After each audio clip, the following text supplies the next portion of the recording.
एक गांव में गौतम बुद्ध का बहुत बड़ा आश्रम था। वहां पर एक प्रसिद्ध बौद्ध गुरु रहते थे। वहां पर उनका एक शिष्य बहुत बोलता था। वह हर समय इधर उधर की बातें करता था। जब वह दान लेने के लिए जाता तो हर घर से एक नई कहानी लेकर आता और आश्रम के दूसरे शिष्यों को सुनाता था। एक शिष्य की दूसरे से बुराई करता, चुगली करता और दूसरों के सामने अच्छा बनने का प्रयास करता। खुद के मुंह से ही खुद की तारीफ करता रहता और हमेशा ही खुद को गुरु के सामने सबसे बुद्धिमान और उत्तम साबित करने का प्रयास करता। वो खुद को सभी शिष्यों से अलग और श्रेष्ठ मानता था। उसका कहना था कि मैं एक अमीर घर का बालक हूं। अगर मैं चाहता तो एक आरामदायक और सुविधाओं से भरा जीवन जी सकता था, लेकिन मैं वह सब छोड़कर यहां आ गया क्योंकि मुझे सत्य की खोज करनी है। खुद को जानना है, जीवन को जानना है, इसीलिए मेरा त्याग तुम सबसे बड़ा है। एक दिन गुरु ने आश्रम के सभी शिष्यों को बुलाकर कहा, आप सभी को अगले एक माह के लिए कोई न कोई संकल्प लेना है। इससे आपकी संकल्प शक्ति मजबूत होगी और आप में आत्मशक्ति का संचार होगा। आप सभी अपने सामर्थ्य के अनुसार कोई सभी संकल्प ले सकते हैं और यदि एक माह से पूर्व आप में से जिसका भी संकल्प टूट जाएगा तो वो अपनी पुरानी दिनचर्या में वापस आ जाएंगे। सभी शिष्यों ने अपनी शक्ति के अनुसार छोटे बड़े संकल्प लिए और गुरु को अपने अपने संकल्प के बारे में बताकर वहां से चले गए। लेकिन वह शिष्य जो खुद को सबसे अलग और बड़ा दिखाना चाहता था, वो सीधे गुरु की कुटिया में पहुंच गया और बोला, मैं कोई छोटा मोटा संकल्प नहीं लेना चाहता, बल्कि खुद की ही भांति एक बड़ा और महान संकल्प लेना चाहता हूं। कृपया आप ही बताएं क्या संकल्प लेना चाहिए। उसकी यह बात सुनकर गुरु मुस्कुराए और बोले, क्या तुम मेरे द्वारा दिए गए संकल्प को पूरा कर पाओगे? क्या तुम्हारे लिए उसे पूरा करना संभव होगा? शायद नहीं, वो तुम्हारे लिए संभव नहीं है, तुम उसे पूरा नहीं कर पाओगे। इसीलिए तुम खुद ही कोई संकल्प ढूंढो। शिष्य ने कहा, नहीं गुरुदेव, आप जो भी संकल्प मुझे देंगे मैं जरूर उसे पूरा करूंगा। गुरु ने कहा, ठीक है, तो तुम अगले एक माह तक चुप रहो। ये मुंह से एक शब्द भी नहीं निकालोगे, यही तुम्हारा संकल्प है। शिष्य ने कहा, गुरुदेव, ये भी कोई संकल्प है? ये तो बहुत ही आसान है। एक माह तक चुप ही तो रहना है। आप कोई बड़ा संकल्प दीजिए जो मेरी योग्यता के लायक हो, जिसे पूरा करने में मुझे समस्या हो। गुरु ने कहा, पहले तो मैं संकल्प को तो पूरा करके दिखा। शिष्य ने गुरु की बात मान ली और वह उसी समय चुप हो गया और पलटकर कुटिया से बाहर चला गया। उसे चुप रहना बहुत आसान लग रहा था। उसने एक दिन तो जैसे तैसे चुप रहकर काट लिया, लेकिन दूसरे दिन से उसके मन में ना बोलने का बोझ बढ़ने लगा। तीसरे दिन उसे भारीपन महसूस होने लगा और चौथे दिन उसके अंदर एक अजीब सी बेचैनी होने लगी, क्योंकि आसपास आश्रम के सभी शिष्य एक दूसरे से बातें कर रहे थे। वो भी अपना पक्ष उनके सामने रखना चाहता था, उनकी बोलती बंद कर देना चाहता था, लेकिन उसका संकल्प उसके आड़े आ रहा था। इसीलिए वो पूरे दिन सिर्फ मुंह और आंखें बनाता रहता। इसी तरीके से कुछ दिन और बीते और वह शिष्य बीमार पड़ गया। उसका सिर फटा जा रहा था। उसका खाने पीने तक का मन नहीं कर रहा था। वह सिर्फ बोलना चाहता था। वह गुरु के पास गया और उनके सामने बैठकर लिखकर उन्हें बताया, गुरुदेव, मैं बोलना चाहता हूं। बिना बोले मुझे सांस नहीं आ रही, मेरा दम घुटता जा रहा है, मैं अंदर ही अंदर पागल हुआ जा रहा हूं, मैं क्या करूं? संकल्प तोड़ दूं क्या? यह पढ़कर गुरु मुस्कुराए और बोले, संकल्प तो तोड़ने के लिए ही होते हैं, लेकिन जो अपने संकल्प को पूरा कर लेता है वही अपनी आंतरिक शक्ति को बढ़ाता है। और जो अपनी आंतरिक शक्ति को बढ़ा लेता है वो समझ और जागृति की राह पर आगे बढ़ जाता है। संकल्प का लेना भी तुम्हारे हाथ में था और इसे तोड़ना भी तुम्हारे ही साथ है। तुम्हारे हुसे भाई अपने संकल्प को तोड़कर अपनी पुरानी दिनचर्या पर वापस आ चुके हैं। अगर तुमसे नहीं हो पा रहा तो तुम भी संकल्प तोड़कर अपनी पुरानी दिनचर्या पर वापस जा सकते हो, लेकिन याद रहे अगर आज तुम इस छोटे से संकल्प को नहीं संभाल पा रहे तो तुम अपनी बाकी की पूरी जिंदगी को कैसे संभाल सकोगे। बाकी फैसला पूरी तरह से तुम्हारे हाथों में है। गुरु की यह बात उस शिष्य के दिल में चोट कर गई। वह बिना कुछ बोले वहां से वापस चला गया और खुद को अपनी कुटिया में बंद कर लिया। वह केवल अपने जरूरी कामों के लिए ही कुटिया से बाहर निकलता, बाकी सारे समय कुटिया के अंदर ही बैठा रहता।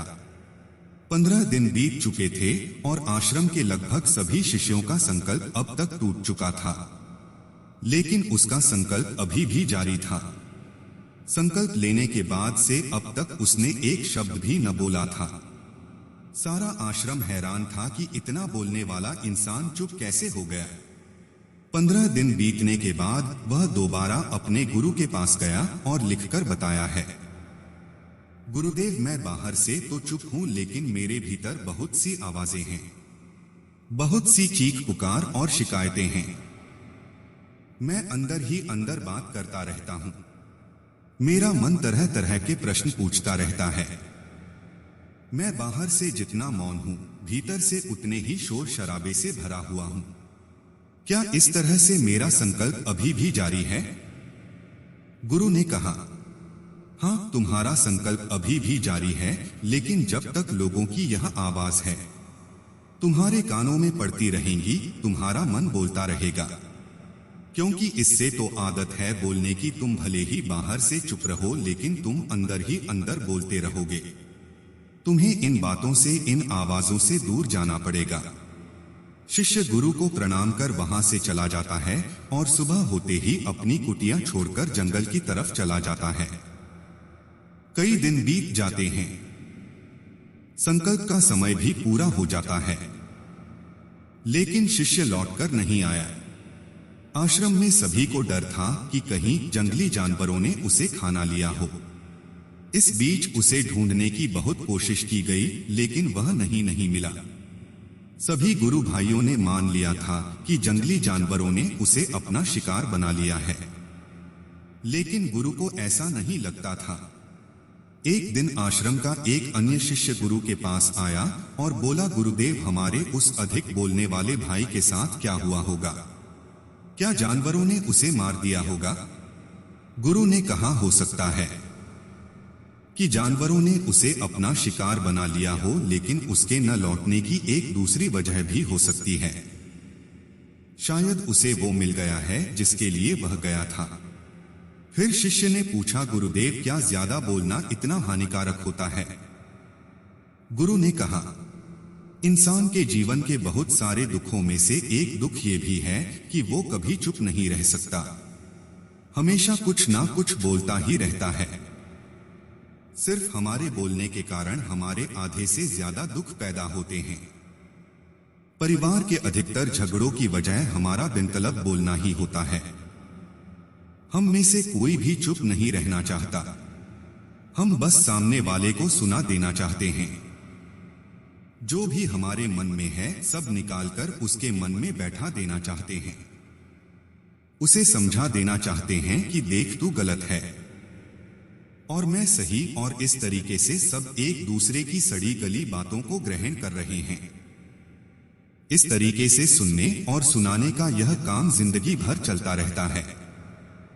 लेकिन इस नासमझी में हम अपना समय, अपना जीवन, अपनी समझ और सबसे महत्वपूर्ण वो कीमती पल जो जिए जा सकते हैं, जिनको अनुभव किया जा सकता है, जिनमें आनंद को प्राप्त किया जा सकता है, ये सब खो देते हैं। लेकिन इसके बदले हमें मिलता क्या है? कुछ नहीं, सब व्यर्थ और बर्बाद हो जाता है। इस पागलपन में हमने क्या खो दिया, इसका एहसास केवल कुछ ही लोगों को हो पाता। बाकी लोग जैसे उन्हें अपने आने का पता नहीं, वैसे ही उन्हें अपने जाने कभी पता नहीं चल पाता। शिष्य ने कहा, तो फिर इसका समाधान क्या है? गुरु ने कहा, पूरी जागरूकता के साथ अपने विचारों को देखना यही एकमात्र तरीका है। सारी मानसिक समस्याओं का वर्तमान में रहकर चिंतन करना, पूरी जागरूकता के साथ अपना काम करना जिंदगी में चमत्कारिक बदलाव ला देता है। उसे बाद वह शिष्य गुरु से अपने प्रश्नों का उत्तर पाकर उनको प्रणाम करके वहां से चला गया। उस शिष्य को आश्रम छोड़कर गए हुए 3 महीने का समय बीत चुका था, लेकिन उसकी कोई खबर न थी। अब तक तो सभी गुरु भाइयों ने भी उसके वापस लौटने की उम्मीद छोड़ दी थी, लेकिन एक दिन वो आश्रम लौट आता है। उसे देखकर सभी के आश्चर्य और खुशी का ठिकाना न रहा। लेकिन अब वो नहीं था जो यहां से गया था, वो कुछ और ही बनकर वापस आया था। उसके अंदर एक गजब का बदलाव महसूस किया जा सकता था। उसके चेहरे पर एक गजब का ठहराव और आंखों में बड़ी शांति थी। आश्रम में आते ही सभी गुरु भाइयों ने उसे चारों तरफ से घेर लिया और बातें करने लग गए। वह भी अपने गुरु भाइयों से बातें करने लगा। उससे बात करने वाले सभी ने यह अनुभव किया कि अब वे पहले जैसा उतावला और बातूनी नहीं रह गया था। उसके मुंह से एक एक शब्द बहुत ही सुलझे हुए और मधुरता के साथ निकल रहे थे। थोड़ी देर तक गुरु भाइयों से बात करने के बाद वह सीधा की तरफ चला गया। उसने गुरु के चरण छुए और कहा, गुरुदेव, क्या मैं अब भी मौन हूं? क्या अभी मेरा संकल्प जारी है? गुरु ने कुछ देर तक शिष्य की आंखों में बड़े ध्यान से देखा और कहा, हाँ, तुम अब भी मौन हो। तुम्हारे मुंह से एक भी शब्द निकल नहीं रहा और तुम्हारा संकल्प अभी भी जारी है। शिष्य ने कहा, गुरुदेव, जब मैं आश्रम से गया तो मैं मुंह से तो चुप था, लेकिन मेरे अंदर बहुत सी आवाजें थी। मन में बहुत से प्रश्न थे और वो बंद नहीं हो रहे थे। तो मैं जंगल में चला गया इस उम्मीद से कि वह मुझे शांति मिलेगी और मेरे मन की बकबक कम हो जाएगी। लेकिन मैं जितना एकांत में जाता गया, मेरे अंदर की आवाज उतनी ही तेज होती गई। मेरे भीतर की पुरानी से पुरानी आवाज मुझे सुनाई देने लगी। तब जाकर मैंने महसूस किया कि मैं कितना गलत कर रहा था।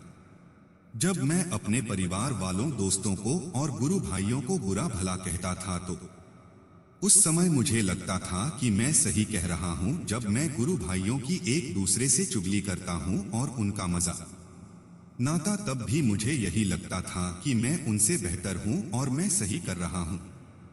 लेकिन उस दिन मैंने पहली बार महसूस किया कि मैं कितना गलत बोलता था। काफी दिनों तक ये आवाजें, ये शिकायतें मेरे अंदर चलती रही, लेकिन धीरे धीरे करके एक दिन ये सारी आवाजें मेरे अंदर से समाप्त हो गई।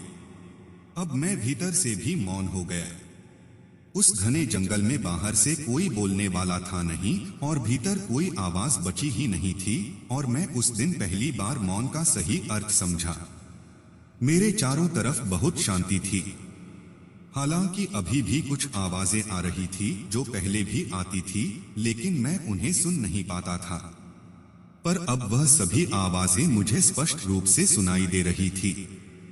हवा के चलने की आवाज, चिड़ियों के चहकने की आवाज और पानी के बहने की आवाज थे सभी आवाजें मैंने पहली बार पूरे होशपूर्वक सुनी।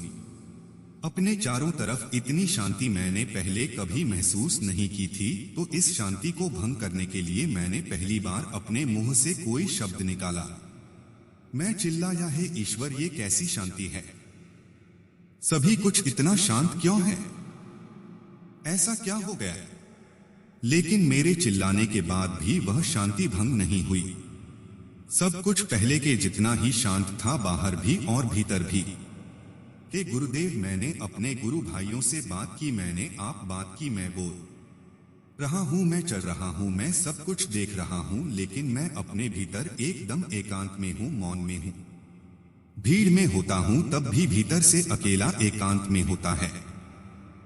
जब मैं खुद में भी शोर करना चाहता हूं तब भी एकांत में ही होता हूं। अब सब दिखाई पड़ने लगा है, सब सुनाई पड़ने लगा है।